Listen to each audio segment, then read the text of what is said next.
नमस्कार, मी दिनकर शिंदे. आपण पाहताय डीएस न्यूज. तुमचं मत माझं मत मध्ये आपलं स्वागत. मित्रांनो, महत्त्वाची आणि विश्वसनीय माहिती आपल्यासमोर पुन्हा एकदा घेऊन आलोय आणि ती म्हणजे अशी आहे की डीएस न्यूजनं आजपर्यंत जितकी माहिती आपल्यापर्यंत दिलेली आहे, जितकी विषय आपल्यासमोर आम्ही व्यक्त केलेले, ते सगळेचे सगळे सत्य, परखड आणि निर्भीडपणे आम्ही त्या ठिकाणी सांगण्याचा प्रयत्न केलेला आहे. मित्रांनो, मनोज जरांगे पाटील आणि मराठा समाजाच्या आरक्षणाच्या मुद्द्यासंदर्भात ज्या ज्या घडामोडी घडतायत त्या सातत्यानं आम्ही सत्य तुमच्या समोर आणण्याचा प्रयत्न या ठिकाणी केलेला आहे. मग जरांगे पाटलांची आंतरवाली या ठिकाणी होणारी विराट सभा असेल, त्याचं भाकीतही डीएस न्यूजनं अगोदर त्या ठिकाणी वर्तवलं होतं आणि ती सभाही विराट झालीच. त्यासोबत जरांगे पाटील हे मुंबईला जथ्यानं जाणार, पालखी सोहळा काढणार आणि करोडो मराठा समाज बांधव या मोर्चामध्ये, या आंदोलनामध्ये मुंबईकडे रवाना होणार, ही माहिती आपण सांगितली होती, तीही सत्य ठरली.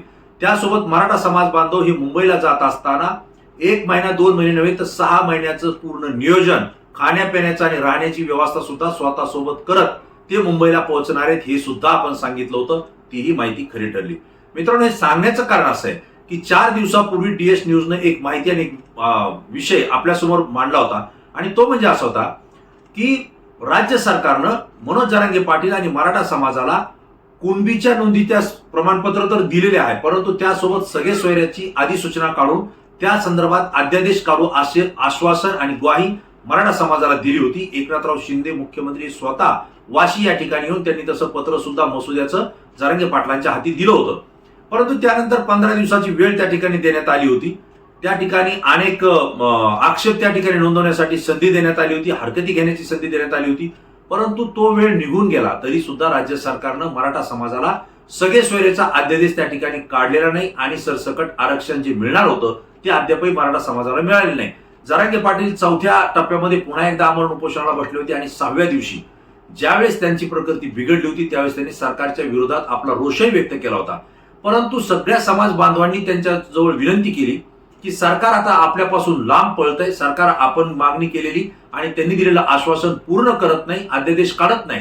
तुम्ही आता आमरण उपोषण करू नका, तर तुम्ही समाजामध्ये जा, समाजाची भेट घ्या आणि समाजाचा पूर्ण पाठिंबा एक ताकदीनं राज्य सरकारच्या विरोधात आंदोलन करण्यासाठी वापरा किंवा त्यांना बाहेर काढा, अशी भूमिका समाजानं घेतली होती, अशी विनंती जरांगे पाटलांना केली होती. त्यानंतर मात्र जरांगे पाटील हे पुन्हा एकदा आमरण उपोषण त्यांनी सोडलं. साखळी उपोषण मराठा समाज बांधवांनी ठिकठिकाणी सुरू केलं आणि जरांगे पाटील महाराष्ट्राच्या दौऱ्यावर त्या ठिकाणी निघाले. अनेक जिल्ह्यामध्ये, तालुक्यामध्ये जरांगे पाटील हे जात आहेत, संवाद बैठका त्या ठिकाणी घेत आहेत आणि या संवाद बैठकाला 100,000 नव्हे तर हजारो, लाखो समाज बांधव, महिला, माता भगिनी सह सगळे ताकदीनं उपस्थित राहत आहेत आणि जरांगे पाटील जे सांगतायत ते त्या ठिकाणी अत्यंत शांततेने ऐकतायत आणि जरांगे पाटील जे बोलतील त्याच पद्धतीने यापुढची आम्ही दिशा घेऊ, असंही त्यांनी त्या ठिकाणी सांगितलेलं आहे. मित्रांनो, जरांगे पाटील बोलत असताना ज्यावेळेस मुख्यमंत्री एकनाथराव शिंदेंनी नाना पटोले यांच्याजवळ बोलत असताना एक प्रतिक्रिया दिली होती की जरांगे पाटील आंदोलन करतायत, मी एका विशिष्ट मर्यादेपर्यंत पाहत असतो, मर्यादा जर ओलांडली तर त्याचा मी करेक्ट कार्यक्रम करत असतो, असं एकनाथराव शिंदे म्हणाले. आणि हेच वाक्य जरांगे पाटलांच्या जिव्हारी लागलं आणि ते कधीही मुख्यमंत्री एकनाथराव शिंदे यांच्या विरोधात बोलत नव्हते. परंतु यापुढच्या ज्या सभा त्यांनी घेतलेल्या, ज्या संवाद बैठका घेतलेल्या, यामध्ये त्यांनी स्पष्ट सांगितलंय की मुख्यमंत्री एकनाथराव शिंदे म्हणतायत की मी मर्यादा ओलांडल्यानंतर करेक्ट कार्यक्रम करत असतो. परंतु त्यांच्या हे लक्षात नाही आलं, मराठा समाजाला दिलेलं आश्वासन जर पाळलं गेलं नाही आणि जर मग मुख्यमंत्री असो किंवा सरकारमधला कुणीही प्रतिनिधी असो त्यानं जर मर्यादा ओलांडली तर हा मराठा समाज सुद्धा त्याचा करेक्ट कार्यक्रम केल्याशिवाय गप्प बसत नाही, असाही त्यांनी इशारा दिला. आणि येणाऱ्या लोकसभा निवडणुकीमध्ये, विधानसभा निवडणुकीमध्ये हा कोट्यवधी मराठा समाज महायुतीमध्ये किंवा महायुती सरकारमध्ये जे पक्ष आहेत, मग एकनाथराव शिंदे यांची शिवसेना असेल, देवेंद्र फडणवीस यांचा भाजपा आणि अजित पवार यांची राष्ट्रवादी किंवा त्यांचे मित्र पक्ष असतील, यांना अद्दल घडवल्याशिवाय आम्ही राहणार नाही, असा सुद्धा इशारा जरांगे पाटलांनी दिला होता. विशेष म्हणजे देवेंद्र फडणवीस आणि भारतीय जनता पार्टी यांच्या विरोधात मात्र जरांगे पाटलांनी अत्यंत तिखट प्रतिक्रिया दिलेली आहे आणि जोपर्यंत देवेंद्र फडणवीस हे भाजपमध्ये आहेत तोपर्यंत मराठा समाज भाजपला मतदान करणार नाही, अशा ठिकठिकाणी मराठा समाज बांधवांनी गावामध्ये शपथ सुद्धा त्या ठिकाणी घेतलेली आहे. आणि मित्रांनो, हे सगळं करत असताना डीएस न्यूजने एक माहिती आपल्यापर्यंत पोहोचवली होती. 4 दिवसापूर्वी एक व्हिडिओ आपण या ठिकाणी टाकला होता आणि त्याच्यामध्ये आपण असं सांगितलं होतं की जरांगे पाटील आता सभा घेतायत, संवाद साधतायत, सरकार एका बाजूला शांत राहिलेले आणि मराठा समाजाच्या सगळे सोयऱ्याचा अध्यादेश निघत नाही म्हणजे नेमकं पुढे काय होईल हा समाजाला पडलेला प्रश्न आहे. आणि जरांगे पाटील ज्या अर्थी संवाद सभा घेत आहेत त्याला हजारो नव्हे लाखो मराठा समाज बांधव उपस्थित राहत आहेत. म्हणजे जरांगे पाटलांना नेमकं पुढे करायचंय काय हाही प्रश्न आपण उपस्थित केला होता. आणि त्याच मध्ये आपण एक माहिती दिली होती ती म्हणजे अशी की जरांगे पाटील कदाचित या लोकसभा निवडणुकीच्या अगोदर महाराष्ट्रामध्ये पुन्हा एकदा जशी अंतरवाली सराटी या ठिकाणी दुसऱ्या टप्प्यामध्ये विराट सभा घेतली होती त्याही पेक्षा मोठ्या कित्येक पटीनं मोठी विराट सभा मराठा समाजाची महाराष्ट्रामध्ये आयोजित करतील, बोलावतील आणि त्या ठिकाणी मराठा समाजाची थेट संवाद साधून यापुढची रणनीती आणि यापुढची भूमिका समाजाची काय असायला पाहिजे ही जरांगे पाटील त्या ठिकाणी जाहीर करतील असं आपण स्पष्टपणे त्या ठिकाणी सांगितलं होतं. आणि एवढंच नाही, जर सरकारला मराठा समाजाचा आपल्या विरोधातला रोष कमी करायचा असेल तर अजूनही वेळ गेलेली नाही असं जे जरांगे पाटील सांगतायत. खरोखर ती वेळ सरकारच्या हातात आहे. कारण आता त्यांनी अधिसूचना काढलेली आहे सगळे सोयरीची. तिचं फक्त अध्यादेशामध्ये रूपांतर करून कायद्यात रूपांतर करून मराठा समाजाला आरक्षण द्यायचंय.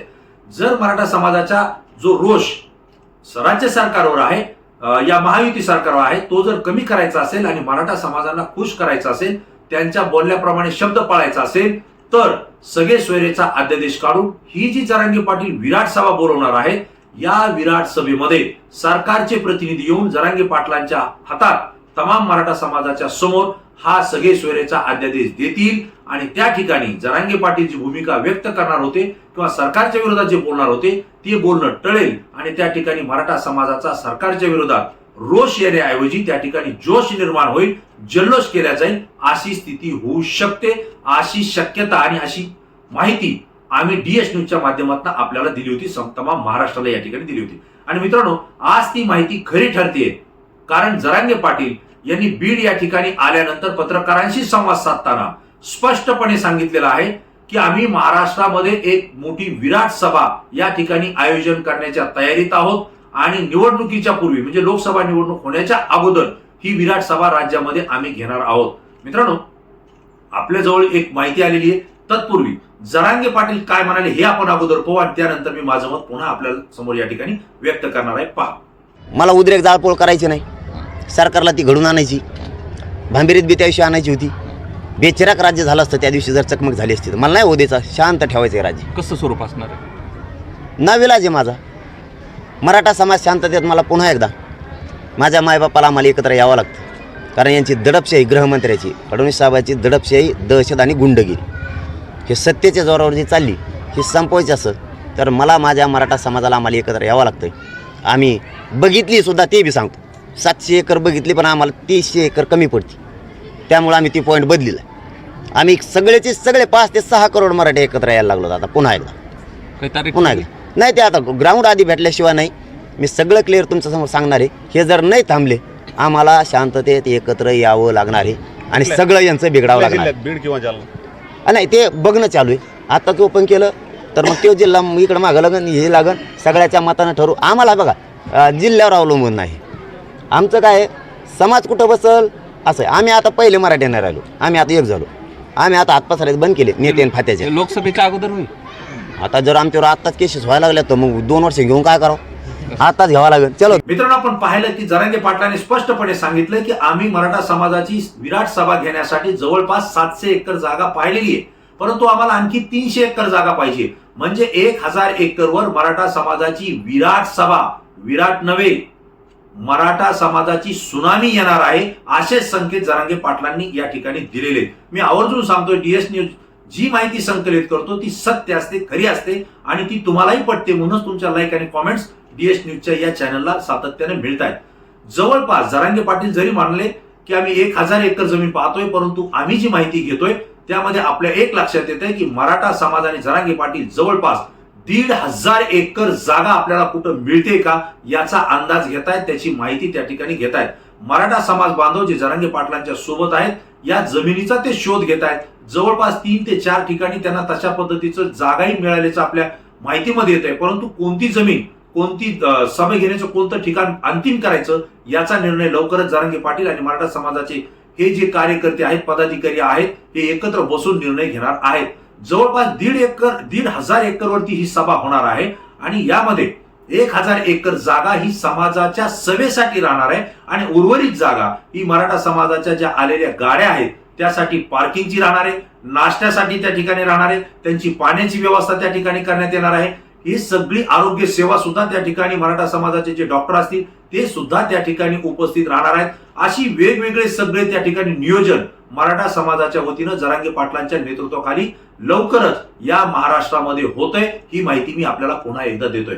मित्रांनो, ही जी सभा होणार आहे, जी अंतरवाली सराटी या ठिकाणी जी सभा झाली होती ती लाखोनी नव्हती, ती कोटीच्याही वरती सभा होती. जवळपास 1.5 कोटी मराठा समाज बांधव माता भगिनीसह त्या ठिकाणी उपस्थित झाले होते. आणि त्यानंतर मुंबईची जी सभा झाली तिथेही आपण सांगितलं होतं 1.5 ते 2 कोटी मराठा समाज बांधव येणार आहेत. अगदी त्याच पेक्षा अधिक पटीनं त्या ठिकाणी मराठा समाज बांधव आला होता. आणि आताही डीएस न्यूजच्या माध्यमातून मी आपल्याला सांगतोय, आता जरांगे पाटील जी सभा आयोजित करणार आहेत या सभेला महाराष्ट्रातल्या कानाकोपऱ्यातून म्हणजे प्रत्येक जिल्ह्यातून, प्रत्येक तालुक्यातून, प्रत्येक गावातून मराठा समाज बांधव हे आपल्या कुटुंबासह उपस्थित राहणार आहेत. ही माहिती डीएस न्यूजकडे आहे.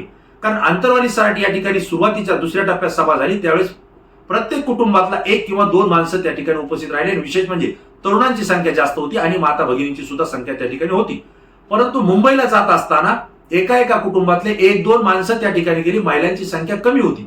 परंतु आता जे सरकारचं आणि जरांगे पाटलांचं जे चाललेलं आहे आणि त्यात देवेंद्र फडणवीस आणि जरांगे पाटील यांच्या विरोधात जे वातावरण महाराष्ट्रामध्ये निर्माण झालेलं आहे याचा लोकांना राग आलेला आहे. जरांगे पाटलांनी जे गुन्हे दाखल झालेले जरांगे पाटलावर त्याचाही मराठा समाजामध्ये रोष निर्माण झालेला आहे. सरकारने दिलेला शब्द पाळला नाही त्याचाही रोष निर्माण झालेला आहे. आणि मराठा समाजाच्या अनेक आंदोलकांवर पोलिसांनी गुन्हे दाखल करून त्यांना अटक करण्याची प्रक्रिया जी सुरू केली त्याचाही रोष झालेला आहे. आणि या सगळ्या रोषातून आता मराठा समाज एक झाला पाहिजे आणि जरांगे पाटलांच्या पाठीशी एका ताकदीनं उभा राहिला पाहिजे ही भूमिका मराठा समाजामध्ये पेरली गेली आहे. आणि म्हणून आता जी 1000 एकरवरची सभा होणार आहे या सभेला एका कुटुंबातला 1 किंवा 2 माणूस उपस्थित राहणार नाही, तर त्या कुटुंबातल्या लहान लेकरापासून ते म्हाताऱ्या माणसांपासून तर स्त्रियांपर्यंत सगळेच्या सगळे मिळेल त्या वाहनातून, मिळेल त्या गाडीतून आणि जाता येईल तसं या सभेला उपस्थित राहणार आहेत. आणि हा सभा महाराष्ट्रातल्या सगळ्या सभांचा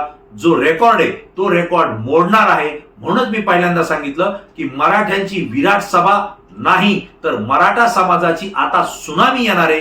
हे चित्र आपल्याला येणाऱ्या काही दिवसामध्ये पाहायला मिळेल. आणि या सभेमध्ये जरांगे पाटील ही आपली पुढची भूमिका जाहीर करतील. ती राजकीय भूमिका सुद्धा असू शकते हे मी आपल्याला या ठिकाणी आवर्जून सांगतोय. जर राज्य सरकारनं या सभेच्या पूर्वी किंवा सभेच्या दिवशी सगळे सोयरेचा जर अध्यादेश काढला तर ही जी सुनामी येणार आहे मराठा समाजाची ही त्या ठिकाणी जल्लोषामध्ये बदलेल, गुलाल उधळेल, पेढे वाटेल आणि राज्य सरकारविषयीचा जो रोष आहे तो काही अंशी का होईना त्या ठिकाणी कमी व्हायला मदत होईल हे मी आपल्याला आवर्जून सांगतो. पण जर सरकारनं सगळे सोयरेचा अध्यादेश या विराट सभेमध्ये या सुनामीमध्ये जर त्या ठिकाणी काढला नाही तर मग मात्र ही सगळी सुनामी सरकारच्या विरोधात या ठिकाणी उसळेल आणि त्या ठिकाणी सरकारचे आमदार, खासदार, कोणीही लोकप्रतिनिधी असो ते पुन्हा निवडणुकीला सामोरं जाताना त्यांना कठीण परिस्थिती निर्माण होईल असं चित्र महाराष्ट्रातलं आहे.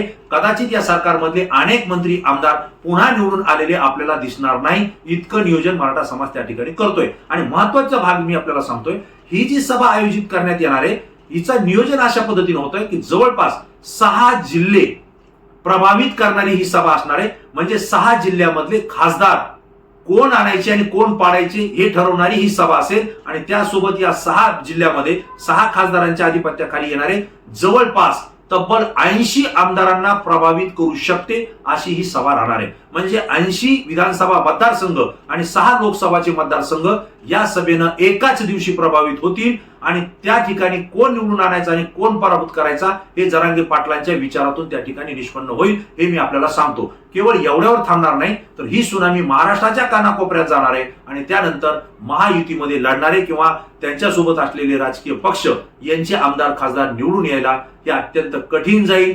पुढं काय घडेल काय नाही याची डिटेल्स माहिती डीएस न्यूजच्या माध्यमातून मी आपल्या समोर देईल. परंतु डीएस न्यूजनं सांगितलेली ही माहिती पुन्हा एकदा खरी ठरली हे मी आपल्याला या ठिकाणी आवर्जून सांगतोय. मित्रांनो, ही माहिती आणि हा व्हिडिओ आपल्याला कसा वाटला याविषयी आपली प्रतिक्रिया तात्काळ द्या. आणि विशेष म्हणजे जरांगे पाटलांनी आयोजित केलेल्या सभेला मराठ्यांची विराट सभा म्हणणं योग्य राहील का मराठ्यांची सुनामी येते हे योग्य राहील याचं उत्तर तुम्ही द्यायचंय आणि या सभेचा परिणाम येणाऱ्या निवडणुकीमध्ये काय होईल याचंही उत्तर मला तुमच्याकडून अपेक्षित आहे. पुन्हा नवीन विषय नवीन मुद्दा घेऊन आपल्या समोर येईल. तोपर्यंत धन्यवाद.